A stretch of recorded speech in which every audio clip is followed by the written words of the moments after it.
Assalamualaikum warahmatullahi wabarakatuh. Kenalkan, kami dari kelompok 4 yang beranggotakan Saudara Alia Rahmawati dengan NIM 15120000034. Kemudian ada Mbak Desi Fitri Natalia dengan NIM 15120000039. Kemudian ada Muhammad Rizky Aditya dengan NIM 15120000044.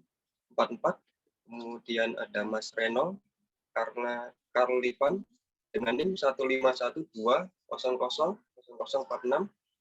Kemudian ada saya sendiri, Saroni Pungijaya, dengan NIM 15120000041. Kemudian yang terakhir ada Mbak Yosifia Putrianiar dengan NIM 15120000032. Kami dari kelas R Fakultas Psikologi Universitas 17 Agustus 1945 Surabaya. Next slide.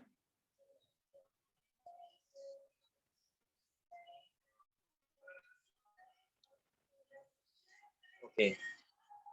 Di sini kelompok kami akan menjelaskan tentang pengertian pendidikan anak usia dini atau yang disingkat PAUD. Merupakan jenjang pendidikan yang ditempuh anak sebelum ia masuk ke sekolah dasar atau sekolah SD. Kemudian pendidikan anak usia dini adalah suatu pembinaan yang diperuntukkan bagi anak usia 0-6 tahun, di mana usia ini menjadi usia emas pembentukan kepribadian dan karakter siswa. Karakter anak tentunya. Next slide. Di sini ada range usia pendidikan anak usia dini. Pada dasarnya pendidikan anak usia dini ini atau PAUD bisa dilakukan oleh para orang tua di rumah berdasarkan peraturan Kementerian tahun 2018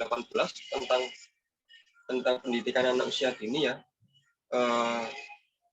yang dapat dilakukan pada anak sejak baru lahir sampai usia 6 tahun. Next slide.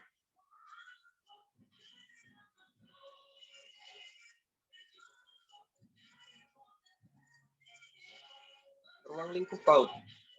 Pendidikan anak usia dini adalah suatu upaya pembinaan yang ditujukan kepada anak sejak lahir sampai dengan usia 6 tahun, yang dilakukan melalui pemberian rangsangan pendidikan untuk membantu pertumbuhan dan perkembangan jasmani dan rohani, agar anak memiliki kesiapan dalam memasuki pendidikan lebih lanjut. Kemudian akan dibantu oleh rekan kelompok kami, Mbak Yosef. Baik, terima kasih Mas Ipung untuk kesempatannya. Selanjutnya masih mengenai ruang lingkup PAUD. Jadi di sini Taman Kanak-kanak adalah suatu bentuk satuan pendidikan anak usia dini pada jalur pendidikan formal yang menyelenggarakan program pendidikan bagi anak usia 4 tahun sampai 6 tahun. Boleh dibantu ganti slide, Mas? Nah, jadi di usia 4-6 tahun itu merupakan bagian dari anak usia dini yang berada pada rentangan usia lahir sampai 6 tahun. Pada usia ini secara terminologi disebut sebagai anak usia prasekolah. Perkembangannya, kecerdasan pada masa ini mengalami peningkatan dari 50% menjadi 80%.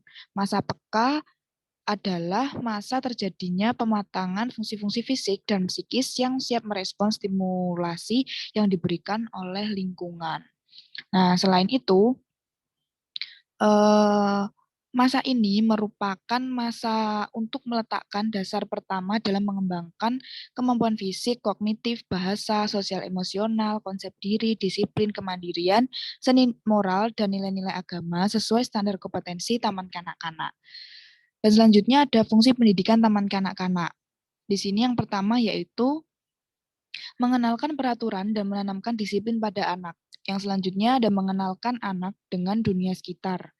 Juga menumbuhkan sikap dan perilaku yang baik pada anak. Selain itu juga mengembangkan kemampuan berkomunikasi dan bersosialisasi. Dapat juga mengembangkan keterampilan, kreativitas, dan kemampuan anak. Dan yang terakhir dapat menyiapkan anak untuk memasuki pendidikan dasar. Next slide.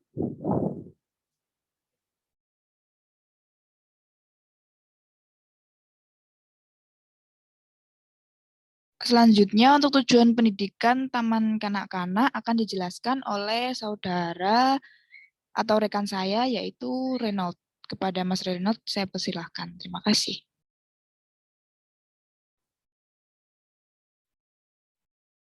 Tujuan pendidikan Taman Kanak-kanak. Adapun tujuan adalah satu, membantu anak didik mengembangkan berbagai potensi baik psikis atau fisik yang meliputi moral dan nilai-nilai agama, sosial emosional, kognitif, bahasa, fisik atau motorik, kemandirian dan seni untuk siap memasuki pendidikan dasar. Yang kedua, meningkatkan daya cipta kanak-kanak dan memacunya untuk belajar mengenal bermacam-macam ilmu pengetahuan. Melalui pendekatan nilai budi bahasa, agama, sosial, emosional, fisik atau motorik, kognitif, bahasa, seni, dan kemandirian. Taman kanak-kanak atau TK merupakan jenjang pendidikan anak usia dini, usia 6 tahun atau di bawahnya. Dalam bentuk pendidikan formal, kurikulum TK ditekankan pada pemberian ringkasan pendidikan untuk membantu pertumbuhan dan perkembangan jasmani, rohani agar anak memiliki kesiapan dalam memasuki pendidikan lebih lanjut. Lama masa belajar seorang murid di TK biasanya tergantung pada tingkat kecerdasannya yang dinilai dari rapot semester. Umur rata-rata minimal kanak-kanak mulai dapat belajar di sebuah TK kanak-kanak sekitar 4-5 tahun. Sedangkan umur rata-rata untuk lulus TK berkisaran 6-7 tahun. Ruang lingkup kurikulum TK meliputi aspek perkembangan. Yang pertama moral dan nilai agama, yang kedua sosial, emosional, dan kemandirian, yang ketiga kemampuan berbahasa, yang keempat kognitif, yang kelima fisik atau motorik, dan yang keenam seni. Selanjutnya akan dilanjutkan oleh teman saya Nata. Baik, terima kasih Mas Reynold. Sebelumnya perkenalkan, nama saya Desi Fitri Natalia dengan NIM 039. Selanjutnya ada UU Sistem Pendidikan Nasional. Menurut Undang-Undang Sistem Pendidikan Nasional Nomor 20 Tahun 2003 Bagian ke-7 Pasal 28, Taman Kanak-kanak ini merupakan pendidikan anak usia dini yang diformalkan sebelum masuk jenjang pendidikan dasar. Jadi adapun bunyi UU Sisdiknas tersebut ini antara lain, next slide Mas.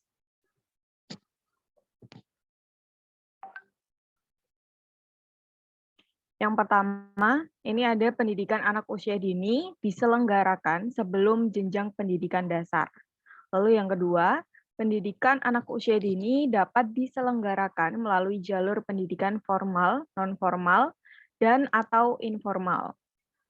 Yang ketiga adalah pendidikan anak usia dini pada jalur pendidikan formal berbentuk taman kanak-kanak atau TK, Raudatul Atfal atau RA, atau bentuk lain yang sederajat. Lalu yang keempat, pendidikan anak usia dini pada jalur pendidikan non-formal berbentuk kelompok bermain atau KB. Lalu taman penitipan anak atau TPA atau bentuk lain yang sederajat. Lalu yang kelima, pendidikan anak usia dini pada jalur pendidikan informal berbentuk pendidikan keluarga atau pendidikan yang diselenggarakan oleh lingkungan. Yang keenam, ketentuan mengenai pendidikan anak usia dini sebagaimana dimaksud pada ayat 1-4 diatur lebih lanjut dengan peraturan pemerintah. Slide selanjutnya, Mas. Ya, ini perkembangan kemampuan dasar. Salah satu isi ruang lingkup kurikulum prasekolah tahun 2003 yaitu perkembangan kemampuan dasar ya yang terdiri dari yang pertama perkembangan kemampuan dasar fisik motorik. Jadi perkembangan ini itu bertujuan untuk memperkenalkan dan melatih gerakan kasar dan halus, meningkatkan kemampuan mengelola kontrol gerakan tubuh gitu ya, dan koordinasi, serta meningkatkan keterampilan tubuh dan cara hidup sehat, sehingga dapat menunjang pertumbuhan jasmani yang kuat, sehat, dan terampil pada anak-anak. Lalu yang kedua ini adalah perkembangan kemampuan dasar kognitif. Jadi perkembangan kognitif ini bertujuan untuk mengembangkan kemampuan berpikir anak ini untuk dapat mengolah perolehan dari belajarnya. Dapat juga menemukan bermacam-macam alternatif pemecahan masalah, lalu membantu anak ini untuk mengembangkan kemampuan logika matematikanya dan juga pengetahuan akan ruang dan waktu, serta mempunyai kemampuan untuk mengelompokkan serta mempersiapkan juga nih pengembangan kemampuan berpikir teliti pada anak-anak usia dini. Lalu yang ketiga, ini ada perkembangan kemampuan dasar seni. Jadi pengembangan ini itu bertujuan agar anak dapat dan mampu menciptakan sesuatu berdasarkan hasil dari imajinasinya dan mengembangkan kepekaannya juga. Demikian kurang lebihnya dari saya. Materi selanjutnya akan dilanjutkan oleh rekan saya, Mbak Aliyah. Silahkan. Baik, terima kasih Mbak Nata. Perkenalkan, nama saya Alia Rahmawati dengan NIM 1512000034. Berikutnya adalah isu-isu dalam PAUD. Yang pertama ada perekonomian yang lemah. Secara kuantitas, penduduk Indonesia masih banyak yang hidup dalam taraf kemiskinan. Menurut data BPS dan yang banyak dilansir oleh media massa pada tahun 2009, kurang lebih 32,7% rakyat Indonesia miskin. Dalam keadaan ekonomi yang begitu sulit, orang tua si anak tidak dapat memenuhi kebutuhan hidupnya dengan layak. Selain itu, banyak anak usia dini yang seharusnya mendapatkan bantuan mengembangkan potensi yang dimilikinya terpaksa mencari uang untuk memenuhi kebutuhan keluarganya. Misalnya, di kota-kota besar terlihat banyak anak usia dini yang berprofesi sebagai pengemis, pemulung, dan lain-lain. Dengan begitu, anak tidak mendapat pelayanan pendidikan yang benar karena tidak memiliki biaya yang akhirnya sibuk mencari uang untuk membantu ekonomi keluarganya. Next slide, Mas.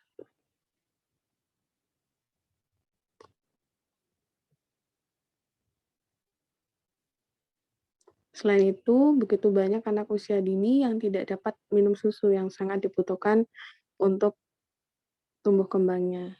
Dan juga kualitas makanannya pun tidak memenuhi kebutuhan gizi hariannya. Rakyat miskin harus segera dikurangi sehingga anak-anak dapat memenuhi kebutuhan gizinya dengan baik, sehingga generasi penerus bangsa adalah generasi yang sehat dan cerdas. Kemudian yang kedua, ada kualitas asuhan rendah. Di media massa diberitakan masih banyak kasus ibu yang tega membuang anaknya begitu ia dilahirkan. Bahkan tega membunuh anak kandungnya sendiri. Begitu banyak alasan yang mereka kemukakan, mengapa mereka melakukan tindakan tersebut. Mulai dari rasa malu karena bayi tersebut merupakan hasil hubungan gelap, sampai kepada rasa khawatir karena tidak akan mampu merawat, mengurus, dan membiayainya. Hal ini membuktikan tingkat kualitas asuhan terhadap anak usia dini begitu rendah. Banyak tingkat pendidikan dan tingkat ekonomi ibu dan calon ibu turut memperparah keadaan ini. Karena tingkat ekonomi yang rendah, banyak ibu dan calon ibu yang tidak sempat membaca buku-buku tentang merawat dan mendidik anak. Jangankan untuk membeli buku-buku tersebut, untuk memenuhi kebutuhan sehari-hari pun mereka harus bekerja dengan sangat keras. Next slide, Mas.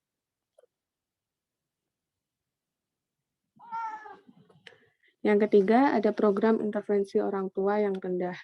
Program intervensi untuk membantu keluarga dengan anak usia dini masih rendah.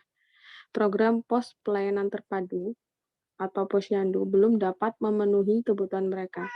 Istilah yang tepat untuk kebutuhan posyandu adalah hidup enggan, mati tak mampu. Sebagai buktinya, terdapat banyak bayi yang kekurangan gizi tidak terdeteksi oleh petugas kesehatan. Keberadaan mereka dapat diketahui setelah tersiarkan di televisi. Memang dalam praktiknya posyandu saat ini tidak seideal dengan tujuan program semula. Belakangan ini, posyandu di beberapa tempat dilaksanakan oleh para pengurus RT dan RW, tanpa didampingi oleh para ahli kesehatan yang memadai. Kegiatan posyandu secara rutin hanya melakukan penimbangan balita tanpa memberi penyuluhan dan bimbingan yang memadai kepada mereka. Mereka tidak mendapat bantuan makanan pokok, susu untuk anak-anak ketika anak mengalami kekurangan gizi. Akibatnya banyak ibu hamil yang kekurangan gizi dan kurang mendapat pemeriksaan dari dokter. Begitu banyak ibu hamil yang tidak mampu memeriksakan kondisi kandungannya sehingga pertumbuhan dan perkembangan janin kurang terawat dan tidak optimal. Hal ini mengakibatkan tingkat kematian bayi dan ibu sangat tinggi. Hal ini sangat jauh berbeda dengan negara-negara maju di mana keluarga miskin dan keluarga tidak mampu mendapat gaji, bantuan makanan pokok, dan susu untuk anak-anak mereka. Next slide, Mas. Yang keempat, ada kualitas PAUD yang rendah. Pendidikan anak usia dini amatlah sedikit yang dikelola oleh pemerintah. Hampir sebagian besar institusi pendidikan anak usia dini yang ada dikelola oleh pihak swasta dan masyarakat. Ini berarti biaya PAUD masih ditanggung oleh orang tua dan masyarakat. Sementara itu, kondisi ekonomi masyarakat kita masih lemah. Bangunan yang digunakan untuk pendidikan anak usia dini yang ala kadarnya, ruangan yang begitu terbatas tanpa memperhatikan penataan yang maksimal, ditambah kurangnya fasilitas yang mendukung pengembangan berbagai potensi yang dimiliki anak. Misalnya arena bermain yang kurang, alat-alat permainan yang kurang. Dengan kata lain, lembaga institusi PAUD harus menghidupinya dirinya sendiri tanpa mendapat bantuan dari pemerintah yang memadai. Institusi PAUD berjalan dengan dana operasional yang sangat minim. Gaji para guru PAUD dapatlah dikatakan kurang memadai. Banyak institusi PAUD yang hanya mampu membayar gurunya antara 200.000 sampai dengan 300.000. Bahkan masih ada yang di bawah angka tersebut. Hal inilah yang menyebabkan kualitas layanan PAUD tidak begitu maksimal, terutama di wilayah pedesaan. Pelayanan PAUD yang berkualitas pada umumnya hanya terdapat di kota-kota besar, di mana orang tua sanggup membayar dengan harga tinggi. Sedangkan di pedesaan, terutama anak-anak yang berasal dari keluarga miskin, belum memperoleh kesempatan PAUD secara proporsional. Dengan kata lain, dapat dikatakan bahwa terdapat kesenjangan akses pendidikan pada pendidikan anak usia dini. Akses anak usia dini terhadap layanan pendidikan dan perawatan melalui PAUD masih terbatas dan tidak merata. Dari sekitar 28, juta anak usia 0 sampai 6 tahun, maaf Mas, belum selesai. Ya. Dari sekitar 28,2 juta anak usia 0 sampai 6 tahun yang memperoleh layanan PAUD baru sekitar 7,2 juta atau 25,3%. Untuk anak usia 5 sampai 6 tahun yang jumlahnya sekitar 8,14 juta anak, baru sekitar 2,63 juta anak atau 32,36% yang memperoleh layanan pendidikan di TK atau RA. Berikutnya akan dijelaskan oleh rekan saya, Mas Adit, silakan. Baik, terima kasih Mbak Alia. Masih tentang isu-isu PAUD selanjutnya.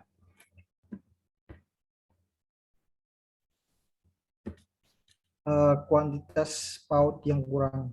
Kuantitas PAUD yang dikelola oleh pemerintah yang kurang. Hal ini disebabkan oleh adanya persepsi yang salah tentang PAUD. Baik taman kanak-kanak dan pendidikan anak usia dini lainnya, persepsi bahwa pendidikan anak usia dini dan TK adalah pendidikan prasekolah yang tidak wajib bagi anak. Maka pendidikan ini tidak bagi anak. Maka pendidikan anak usia dini tidak perlu dikembangkan sebaik pendidikan dasar dan menengah. Padahal sebaliknya, di negara maju seperti Amerika Serikat, perhatian terhadap pendidikan anak usia dini sangatlah tinggi. Hal ini disebabkan mereka menyadari betul bahwa anak usia antara 0 sampai 8 tahun, bahkan 0 sampai 5 tahun adalah usia emas atau dikenal dengan istilah golden age, di mana usia yang amat berharga untuk mengembangkan segala potensi yang dimiliki anak tersebut. Oleh karena itu, persepsi masyarakat, terutama pemerintah terhadap anak usia dini harus segera dibenahi. Kalau pemerintah menginginkan generasi bangsa yang unggul, selain itu, lembaga penyelenggaraan PAUD terutama di pedesaan harus diperbanyak secara kuantitas. Lalu yang keenam ada kualitas pendidik PAUD rendah. Persyaratan minimal yang telah ditetapkan bahwa guru PAUD harus setara dengan program diploma 2 atau 2 tahun di perguruan tinggi. Kondisi di lapangan masih jauh dari harapan. Di lapangan belum tersedia secara memadai tenaga pendidik dan kependidikan yang memiliki kualitas akademik yang diperlukan. Guru TK yang sudah memiliki ijazah S1, PGTK D2 PGTK masih kurang dari 10% menurut Suyanto 2005. Di lapangan yang penulis amati banyak guru TK berasal dari SPGTK, SPG, namun guru TK dari SPGTK dan SPG menurut hemat penulis masih bisa berterima karena mereka memiliki bekal ilmu pendidikan semasa pendidikannya. Parahnya, banyak guru TK dan pendidikan anak usia dini lainnya yang bukan berasal dari lulusan lembaga keguruan. Banyak guru TK dan pendidikan usia dini lainnya lulusan SLTA, SMA atau SMA.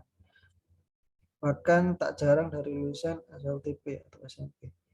Di sekitar tempat tinggal penulis terdapat beberapa TK yang gurunya penulis kenal. Ternyata di antara mereka bukanlah dari lulusan sekolah atau lembaga kependidikan, melainkan dari SMA dan SMA. Kondisi ini diperparah lagi dengan adanya otonomi daerah, karena ternyata banyak daerah yang tidak mampu untuk mengangkat dan menggaji guru TK. Gaji guru TK kurang memadai, bahkan dapat dikatakan kurang manusiawi. Banyak guru TK yang digaji jauh di bawah kebutuhan hidup minimal, bahkan lebih rendah dari pembantu rumah tangga. Kondisi ini yang menyebabkan mutu guru TK rendah. Lalu yang terakhir ada regulasi atau kebijakan dari pemerintah tentang pengelolaan PAUD itu sendiri. Berkenaan dengan regulasi pemerintah dalam pengelolaan pendidikan, di lapangan seolah-olah masih terdapat dualisme pengelolaan. Meskipun sekarang ini TK sudah termasuk ke dalam Dirjen PAUD yang sebelumnya termasuk ke dalam Dirjen TK atau SD. Masyarakat sekarang ini mengenal istilah taman kanak-kanak dan PAUD, padahal TK merupakan bagian dari PAUD. Pengelolaan TK termasuk ke dalam pengelolaan formal, sedangkan PAUD merupakan pengelolaan non-formal. Adanya anggapan dualisme pengelolaan PAUD yang berkembang di masyarakat harus segera diakhiri dengan mensosialisasikan kebijakan pemerintah yang telah menyatukan pengelolaan TK dan PAUD lainnya di bawah naungan Dirjen PAUD. Sekian presentasi dari kelompok 4 tentang konsep dasar PAUD. Terima kasih atas perhatiannya Ibu Ririn dan teman-teman. Selamat malam.